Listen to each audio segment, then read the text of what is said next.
Well, steep declines for stocks and also oil this week, and mounting concerns about Greece's debt. That country, the fear that its debt crisis could spread across Europe. Let's bring in legendary investor Jim Rogers for more and his perspective on it. Jim, thank you for being with us this morning. Let's just focus on Greece. You've got massive, violent protests there. Regulators in the Eurozone failing to agree on a rescue plan for Greece. What's your take here on the broader impact, not only for Europe, but also for the U.S.? Poppy, Greece is bankrupt, and the sooner we recognize that and do something about it, the better. Some of the politicians in Europe are just trying to push it down the road. Eventually, we're going to have to bite the bullet, and some banks are going to have to lose, and bondholders are going to have to lose a lot of money. It's not the end of the world.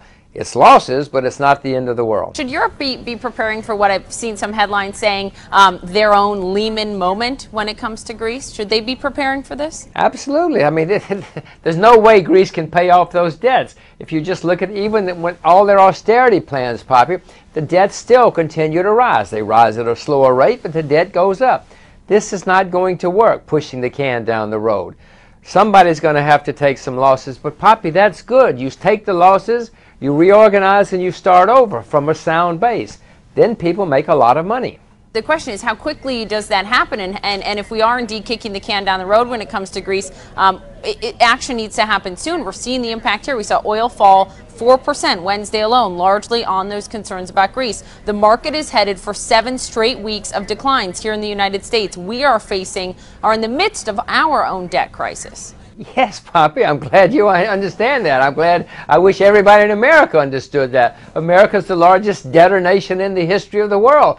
We've got to do something. Sitting around denying reality in America and in Greece and in Europe is not going to solve the problem. The only way you solve the problem is you recognize it, you deal with it, you reorganize, and you start over. Yes, it's pain. It's serious pain for a while, but we've had 30 or 40 years of ignoring reality. Well, how do you invest then in a market like this?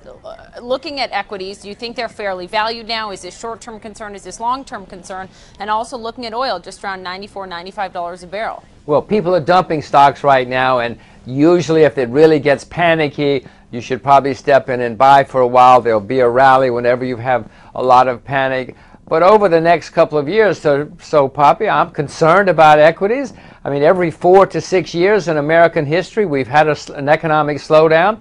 That means we're overdue for one in late 2011 or 2012 or 2013. I would urge people to start worrying about when the next slowdown is coming, because, Poppy, it's going to come whether we like it or not, and we're getting overdue. We're still in a slowdown. When you look at our GDP, when you look at how our economy is growing, double dip recession, are you concerned, as some are, about falling into a depression? Is that a reality? You heard GOP candidates saying in the debate on Monday night, this is Obama's depression. Is this alarmist? Do you agree we're headed there? I know that we're going to have continued unpleasantness in the United States. I know it's going to get worse sometime in the next couple of years. Whether it's called a depression or not is irrelevant. Things are not going to be great until we deal with this staggering debt problem. The idea that you solve a problem of too much debt and too much consumption with more debt and more consumption is insane. It's interesting, too, when you look at consumers saving more, pulling back a little bit on their debt.